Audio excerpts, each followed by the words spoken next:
सुप्रभात बेटा, आप सब कैसे हो? बेटा आज हम भरत महिमा के 5वें दोहे से पढ़ाना शुरू करूंगा। इसके पहले 4 दोहे पढ़ा चुका हूं। 5वें पद में देखते हैं कि यहाँ पर रामचंद्र जी लक्ष्मण को क्या समझाते हैं, क्या भरत की महिमा का वर्णन करते हैं। तो सबसे पहले बेटा हम दोहे को पढ़ेंगे। भरत ही होई न राज मधु, विधि हरिहर पद पाई, कबहू की काजिसी करनी, चीर सिंधु विनशाई। क्या महत्वपूर्ण बात कहा, कितनी बड़ी बात को यहाँ पर गोस्वामी तुलसीदास जी ने रामचंद्र जी के माध्यम से कहलाया। भगवान श्री राम अपने छोटे भाई लक्ष्मण को जब वह आवेग में आ जाते हैं, उत्सुक हो जाते हैं भरत के प्रति, तो उनको समझाते हैं कि हे लक्ष्मण, मेरी बात को ध्यान से सुनो। क्या? भरत ही होई न राजमद, काहे लक्ष्मण भरत को राजमद, राजमद मन राज का जो अहंकार है, राज्य प्राप्ति का जो भाव है कि मुझे राज सिंहासन मिल गया। काहे लक्ष्मण भरत को कभी राज्य प्राप्ति का अहंकार नहीं हो सकता है। कहा कि ये राज्यमद, कहा ये तो बहुत तुच्छ है।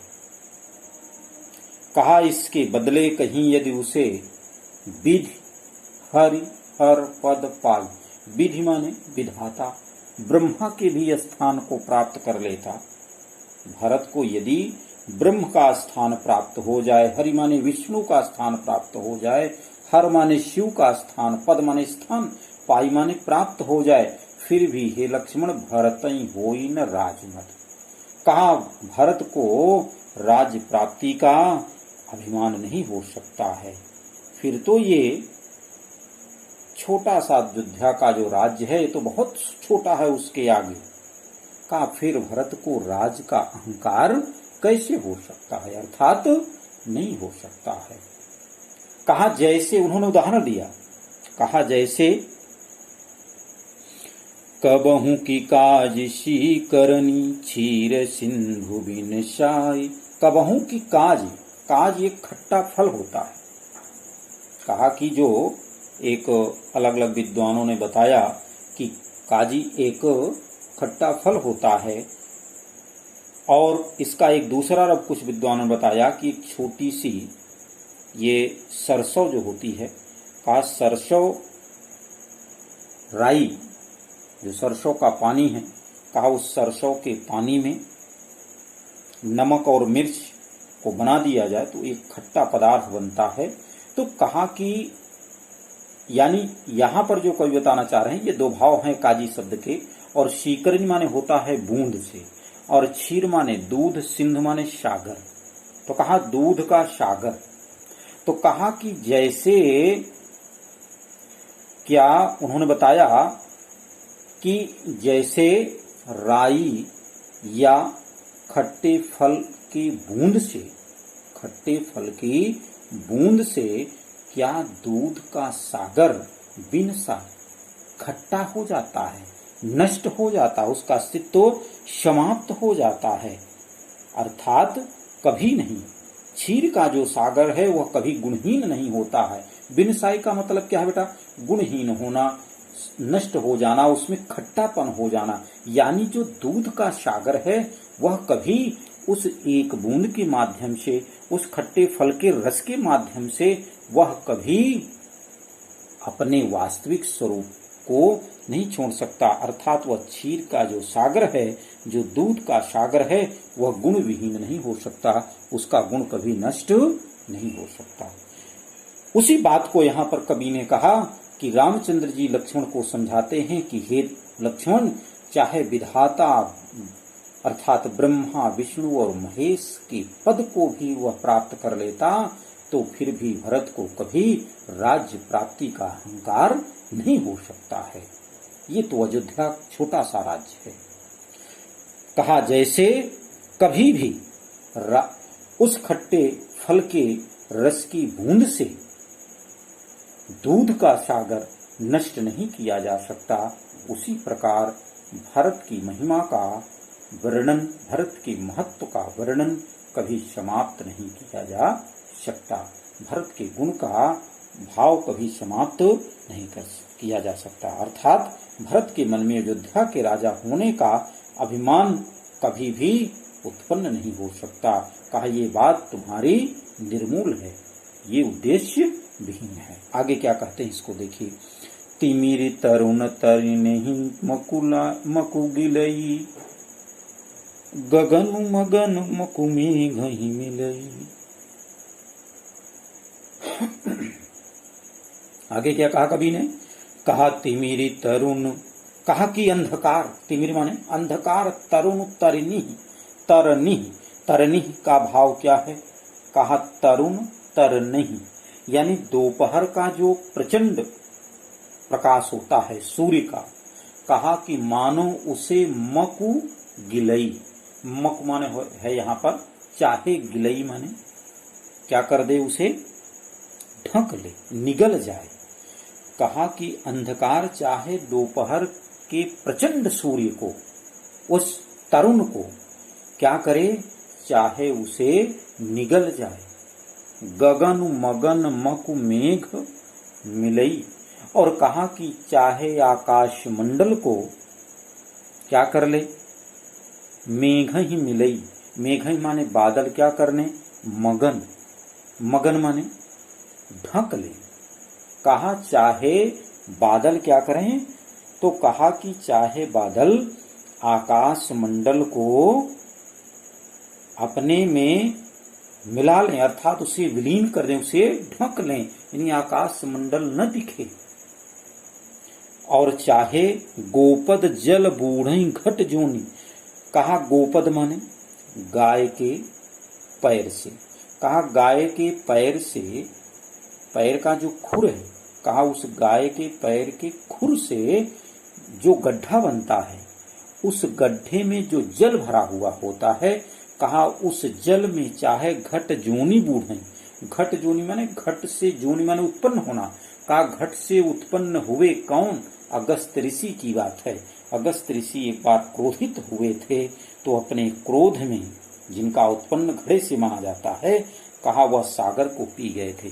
तो कहा कि वह घट जोनी अर्थात अगस्त ऋषि भी, चाहे अगस्त ऋषि भी उस गाय के खुर से बने छोटे से गड्ढे भर जल में डूब जाएं, बूढ़े माने डूब जाएं, और चाहे सहज क्षमा बरु छाणे छोनी, कहा कि छोनी माने पृथ्वी की बात, कहा चाहे पृथ्वी क्षमा करने के अपने स्वाभाविक गुणों का क्या कर दे, बरु छाड़े, अपने स्वाभाविक गुण का जो है परित्याग कर दे।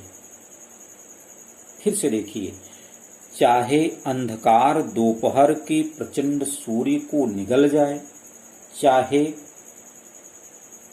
मेघों का समूह संपूर्ण आकाश मंडल को ढक ले, अपने में विलय कर ले, मिला लेना, चाहे गाय के पैर के खुर से बने हुए गड्ढे में, गड्ढे के जल में अगस्त ऋषि डूब जाएं, चाहे पृथ्वी क्षमा करने के जो अपने स्वाभाविक गुण हैं उसका परित्याग कर दे, यानी पृथ्वी का भाव है क्षमा कर देना। कहा वह अपने सहज, सहज माने स्वाभाविक, स्वाभाविक जो उसका गुण है कि सबको क्षमा कर देना, उसके ऊपर इतने लोग अत्याचार करते हैं लेकिन सभी को क्षमा कर देती, चाहे ऐसा हो जाए, वो अपने स्वाभाविक गुण को छोड़ दे। मशक फूंक मक मेरु उड़ाई, और कहा कि चाहे मच्छर अपनी फूंक से मेरु उड़ाई, सुमेरु पर्वत को उड़ा दे, चाहे मच्छर अपनी हल्की फूंक से ही क्या कर दे, भारी इतने बड़े सुमेरु पर्वत को उड़ा दे, परंतु काहे लक्ष्मण हो ही नृप मधु भरत ही भाई, काहे लक्ष्मण, कहा कि भरत को, मेरे भरत भाई को कभी भी राज्य प्राप्ति का, निपमद माने राज्य की प्राप्ति का, राजा के पद का जो अहंकार होता है, कहा वह कभी अहंकार नहीं हो सकता। ठीक है बेटा, आगे देखिए। लखन तुम्हार शपथ पिथुआना, लखन तुम्हार शपथ पितु आना, सुचि सुबंधु नहीं भरत समाना। कहा लखन तुम्हार शपथ, हे लक्ष्मण मैं तुम्हारी शपथ और पितु आना, आन का मतलब होता है उसका मान सम्मान सौगंध है। कहा मैं तुम्हारी शपथ और पिताश्री की आन लेकर, उनकी सौगंध लेकर, सुचि सुबंधु नहीं भरत समाना, ये कहना चाहता हूं कि हे लक्ष्मण सुचि सुबंधु, सुचि माने पवित्र, और श्रेष्ठ भाई, सुबंधु सुंदर भाई, श्रेष्ठ भाई नहीं भरत समाना। कहा भरत के समान इस संसार में कोई दूसरा नहीं। हे लक्ष्मण मैं तुम्हारी सौगंध और पिता की सौगंध लेकर कहता हूं कि भरत के समान पवित्र और श्रेष्ठ भाई इस संसार में नहीं है। सगुन खीरु अवगुण जलुताता। कहा कि सगुन खीरु, सगुन खीरु, कहा चाहे सगुन खीरु, कहा कि सगुन खीरे अवगुण जलुताता, मिलई रचई पर पंच विधाता। विधाता माने ब्रह्मा। कहा ब्रह्मा ने इस सृष्टि का निर्माण, इस सृष्टि का जो निर्माण है, कहा वह गुण रूपी दूध से और अवगुण रूपी जल को मिलाकर के की है। मिलई रचई परपंच विधाता। कहा ब्रह्मा जी ने इस गुण रूपी दूध को और अवगुण रूपी जल को मिलाकर के इस सृष्टि की रचना की है। भरतुर हंस रवि वंश तडागा, जन्म कीन गुण दोष विभागा। कहा भरतु हंस, कहा भरत रूपी हंस, और रवि वंश, कहा सूर्य वंश रूपी तालाब। तो कहा सूर्य वंश रूपी तालाब में भरत रूपी हंस, सूर्य वंश रूपी तालाब में, अर्थात सूर्यवंशी भरत की बात कर रहे हैं, तो कहा सूर्य वंश में उत्पन्न हुए भरत, सूर्य वंश रूपी तालाब में भरत रूपी हंस जन्म करके, जन्म लेकर के तीन गुण दोष विभागा। का उसने गुण और दोष को अलग अलग कर दिया है, दोनों में विभाजन कर दिया है। कहा कि वह सूर्यवंशी रूपी तालाब में भरत रूपी हंस जन्म लेकर के गुण और दोषों को अलग अलग कर दिया है। इतने नहीं, गहि गुण पय तजी अवगुण बारी, निज जस जगत कीन्ही उजियारी। कहा गहि गुण पय, गहि गुण पय तजी अवगुण बारी। कहा कि गहि माने ग्रहण और गुण माने गुण, पय माने दूध। तो कहा कि उन्होंने गुण रूपी दूध को ग्रहण करके और अवगुण रूपी जल का परित्याग करके, उसको छोड़ करके निज जस, अपने यश रूपी भाव से संपूर्ण संसार को क्या किया है? उजियारी, प्रकाशित किया है, प्रकाशवान किया है। कहत भरत गुणशील शुभाऊ, प्रेम पयोधि मगन रघुराऊ। कहा कहत भरत गुणशील स्वभाव रघुराऊ। श्री रामचंद्र जी कहते हैं कि भरत के गुण, शील स्वभाव और विनम्र स्वभाव को, कहा भरत के गुणों और उसके विनम्र स्वभाव का वर्णन करते हुए कहा कि प्रेम पयोधि मगन, कहा मैं उसके प्रेम रूपी पयोधि माने सागर में डूब रहा हूं, लीन हो रहा हूं, व्याकुल हो रहा। यानी इस तरह से लक्ष्मण जी से रामचंद्र जी कहते हुए मानो कि भरत के प्रेम में क्या हो जाते हैं, मग्न हो जाते हैं, उनके प्रेम रूपी सागर में डूब जाते हैं, आनंदित हो जाते हैं। ऐसा यहाँ पर भरत जी की प्रेम का वर्णन करते हुए श्री रामचंद्र जी कहते हैं। छठवें दोहे में बेटा क्या कहा कवि ने, सुनि रघुबर बानी विबुध, देखी भरत पर हेतु, सकल सराहत राम सो, प्रभु को कृपा निकेतु। कहा सुनि रघुबर बानी विबुध, देखी भरत पर हेतु।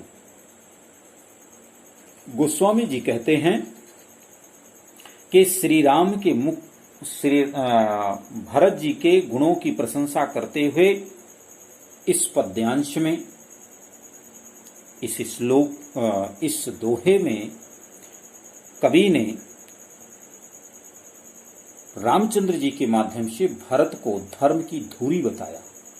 और क्या कहते हैं, इसी बात का वर्णन यहाँ पर कहा कि श्री राम के मुख से भरत के गुणों का बखान सुन करके सुनि रघुबर बानी विबुध, विबुध माने विद्वान देवता लोग, देख परस भरत पर हेतु, हेतु माने गुणों का, उनके विषय का, कहा कि भरत के गुणों का वर्णन सुन करके, किसके द्वारा, श्री रामचंद्र जी के द्वारा। तो श्री राम के मुख से भरत जी के गुणों का वर्णन सुन करके भरत जी पर उनका प्रेम देख करके, देख कहा प्रेम देख करके विबुध विद्वान देवता लोग क्या करते हैं, सकल सराहत, सभी लोग सराहना करने लगते हैं और कहते हैं कि राम सो प्रभु को कृपा निकेत। कहा कि श्री रामचंद्र के समान कृपा के धाम और कौन हो सकता है। श्री राम के समान जो कृपा निकेतु हैं, कृपा के धाम है, निकेतु माने भवन, जहाँ जो करुणा के सागर हैं, जो भक्ति के सागर हैं, जो भक्त वत्सल हैं, कहा उनके अतिरिक्त और कौन हो सकता है, अर्थात उनके समान और कोई दूसरा कृपालु नहीं हो सकता और कोई दूसरा स्वरूप नहीं हो सकता। तो यहाँ पर फिर से देख लें, सुनि रघुबर बानी विबुध, देखी भरत पर हेतु। कहा श्री रामचंद्र जी के भरत के प्रति अपने प्रिय भाव को सुन करके और देख करके वे सभी देवता लोग उनकी सराहना करते हैं कि राम के अतिरिक्त और कृपा निकेत कौन हो सकता है और कृपा निधान कौन हो सकता है। उसके समान न तो कोई प्रभु है और न उसके समान कोई कृपाल है। आगे क्या कहते हैं गोस्वामी जी, जो न होत जग जन्म भरत को, सकल धर्म धुर धरनी धरत को, कवि कुल अगम भरत गुण गाथा, को जानई तुम बिनु रघुनाथ। कहा जो न होत जग जन्म भरत को। समस्त देवता लोग कहते हैं, आपस में बात करते हैं, भरत जी गुणों की चर्चा करते हुए आपस में कहते हैं कि यदि संसार में यदि भरत का जन्म नहीं होता तो सकल धर्म धुर, तो कहा संपूर्ण धर्मों की जो धूर है, कहा इस संसार में यदि भरत का जन्म नहीं होता तो इस धरती पर, धरनी माने धरती पर, धरत माने धारण करता, कहा इस पृथ्वी पर कौन धारण करता, क्या धर्म की धूरी को, अर्थात संपूर्ण धर्म की धूरी को, संपूर्ण धर्मों की धूरी को धारण करता कौन, भरत। तो कहा कि यदि इस संसार में भरत का जन्म न हुआ होता तो इस पृथ्वी पर संपूर्ण धर्मों की धूरी को कौन धारण करता। कवि कुल अगम भरत गुण गाथा, को जानई तुम बिनु रघुनाथा। कहा कविकुल अगम, कहा कविकुल, कविकुल कहने का मतलब क्या है, कवियों के वंश के लिए, कवियों के वंश के लिए अर्थात कवि के कुल के लिए ये क्या है, अगम है। क्या, भरत गुण गाथा, भरत के गुणों की गाथा का वर्णन करना, भरत के गुणों का वर्णन करना, कहा कि ये कवियों के वंश के लिए अगम है, अर्थात बहुत कठिन कार्य है। को जाने तुम बिनु रघुनाथा, कहा कि भरत जी के गुण गाथा को आपके अतिरिक्त और कौन जान सकता है, अर्थात एकमात्र आप ही हैं जो भरत के गुणों के जानकार हैं। ऐसा वे सभी विद्वान लोग आपस में रामचंद्र जी के विषय में सोचते हुए कह सकते हैं कि सिर्फ आप ही हैं जो उस भरत के गुणों को जान सकते हैं। जैसे कि सोनार जो होता है वह सोने के गुण को जान लेता है क्योंकि वह सोने का पारखी होता है, तो उसी तरह से गुणवान व्यक्ति, एक विद्वान व्यक्ति ही एक विद्वान का भाव जान सकता है। इसलिए एक अच्छा विद्यार्थी एक अच्छे विद्यार्थी के गुणों को जान सकता है। इसके द्वारा बहुत तमाम आप भाव अर्थ निकाल सकते हैं। आगे देखिए जो आपके जीवन में बड़ा उपयोगी है। गोस्वामी जी ने एक एक विषय को व्यवस्थित किया है। कहा कवि कुल यगम भरत गुण गाथा, को जानई तुम बिनु रघुनाथा। काहे रघुनाथ, आपके बिना कौन जान सकता है, क्योंकि ये कवियों के लिए तो बहुत अगम है, बहुत दूर है। लखन राम सिय सुनी सुरबानी,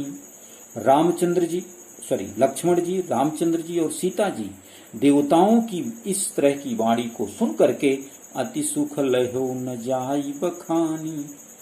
कहा कि देवताओं के इन वचनों को सुन करके राम, लक्ष्मण और सीता जी ने इतने अत्यधिक सुख और आनंद का अनुभव किया कि उसका वर्णन नहीं किया जा सकता। अति सुख लहो न जाई बखानी, कहा इतना सुख प्राप्त किया, लहो माने प्राप्त करना, आनंद प्राप्त किया कि उस सुख का वर्णन नहीं कहा जा सकता। न जाई बखानी, बखानी माने वर्णन करा, उसका बखान नहीं किया जाए, उसकी विशिष्टता नहीं बताई जा सकती है।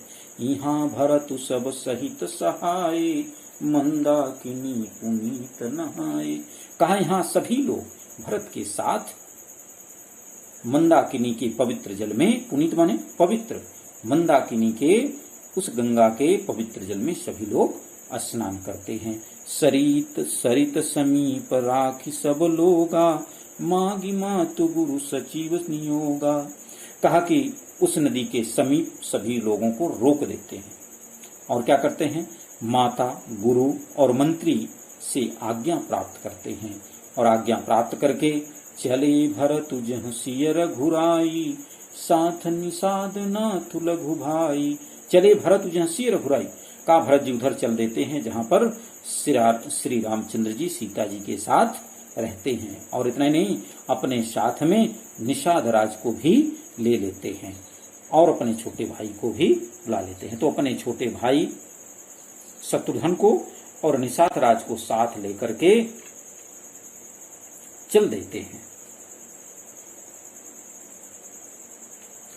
समुझी मातु करतब सकुचाई, करत कुतर्क कोटि मन माही। जब चल देते हैं तो वह स्मरण करते हैं, समुझी समझ करके, क्या समझ करके, क्या याद करके, कहा मातु, माता के कर्तव्य को।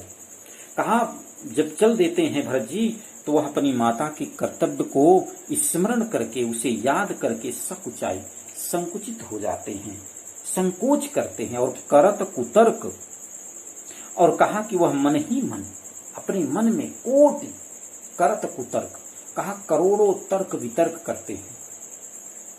कुतर्क माने तर्क वितर्क करना, आपस में तमाम मंथन करते हैं, विचार करते हैं। क्यों? क्योंकि माता ने ऐसा व्यवहार ही कर दिया, ऐसा कर्तव्य ही कर दिया था कि एक पुत्र को अपने भाई के सामने चेहरे को दिखाने में कष्ट हो रहा है। कहा इतना बड़ा, इसलिए कहते हैं कि चाहे वो बड़ा हो चाहे छोटा हो, कर्तव्य ऐसा करना चाहिए, कर्म ऐसा करना चाहिए कि जिससे कभी अपने वंश को नीचा होकर के झुक करके न चलना पड़े। बहुत बड़ी बात कहा यहाँ पर गोस्वामी जी ने भरत जी के माध्यम से। आगे कहा उन्होंने, राम लखन सिय सुनि मम नाऊ, उठी जनियन तजाहि तजिठाऊ। कहा राम लखन सिय सुनि मम नाऊ, कहा कहीं पर रामचंद्र जी, लक्ष्मण और सीता जी मम नाऊ, नाऊ माने नाम, कहा मेरे नाम को सुन करके, उठ जन, कहा वे लोग उठ करके अनत जाहि तजिठाऊ, कहाँ अनंत कहीं दूसरी जगह में चले जाएं। ऐसा वह अपने मन में तमाम तरह के तर्क वितर्क करते हैं। उनको लगता है, इस तरह से वह सोचते हैं कहीं राम लक्ष्मण और सीता मेरे नाम को सुनकर अपने उस स्थान को छोड़ करके उठ करके कहीं अन्यत्र न चले जाएं। इस तरह से वह मन ही मन विचार करते हैं। आगे देखिए बेटा, दोहे के माध्यम से आगे कवि ने क्या कहा कि भरत जी क्या विचार करते हैं। मातु मते महुमानि मुहि जो कछु करई सो थोर अघयव गुण छमी आदरहि समुझिया अपनी ओर। कहा मतु माते महुमानि मुहि, कहा म और वर्ण की आवृत्ति कौन सा अलंकार, अनुप्रास अलंकार। मातु मते महुमानि मुहि, कहा मातु मते महुमानि मुहि, कहा मातु मते, कहा माता के मत के अनुसार, मोह मुझे भी मान न ले। कहा कि मेरे भी मन में यह संकोच आता। भरत जी अपने मन में विचार करते हैं, सोचते हैं कि मुझे माता कैकेयी के पक्ष का न मान लें, श्री राम को कुछ भी करें, मानकर श्री रामचंद्र जी मेरे साथ जो कुछ भी करें, जो कुछ करें सो थोर, कहा जो कुछ भी समझें, जो कुछ भी करें वह सभी बहुत थोड़ा है। कहा कि हमें यदि प्रभु श्री रामचंद्र जी माता कैकेयी के पक्ष का मान लें, मातु मते माता की पक्ष का मत का यदि मुझे मान लें और ऐसा मान करके मेरे साथ वह जो कुछ भी करेंगे, जैसा भी व्यवहार करेंगे, भरत जी मन में सोचते हैं कि वह सबसे थोड़ा होगा, वह अत्यंत अल्प होगा। क्या भाई का स्नेह है। अघयव गुण क्षमियादरहि, का अघयव गुण और मेरे पाप और मेरे गुणों को क्षमा करके यदि आदर ही समझे, कहा कि मेरे पाप को, अघमने पापों को और मेरे अवगुणों को क्षमा करके यदि मेरा आदर ही करेंगे, समुझी अपनी ओर, कहा आदर ही समुझी अपनी ओर, कहा यदि मुझे अपने पक्ष का मान करके मेरे पापों और अवगुणों को क्षमा करके मेरा आदर ही करेंगे, ऐसा वह मन में विश्वास रखते हैं, ऐसा वह मन में विचार करते हैं कि मुझे यदि मेरे भाई माता के पक्ष का मान करके मेरे साथ जो कुछ भी करेंगे वह बहुत थोड़ा होगा। और इतना ही नहीं, मुझे तो अपने भाई पर इतना विश्वास है कि वह मुझे अपना मान करके मेरे पापों और अवगुणों को क्षमा करेंगे और आदर के साथ मेरा सम्मान करेंगे। ऐसा भरत जी को अपने भाई पर विश्वास होता है। आगे देखिए कवि ने क्या कहा। जो परिहरहि मलीन मनु जानी, जो सन्मानहि सेवकु मानी। ठीक है बेटा, अब यहीं पर फिर आगे अगले पद में, अगले वीडियो में पढ़ाएंगे। अब आज इतना ही, इसको अच्छे से पढ़ेंगे, व्याख्या को देखेंगे। ठीक है बेटा, पूरा वीडियो देखा करिए, पूरी व्याख्या को सुना करिए, तभी आगे जब हम प्रश्न उत्तर आपको व्याख्यायित करेंगे तभी आप उसको समझ पाएंगे। ठीक है बेटा, धन्यवाद।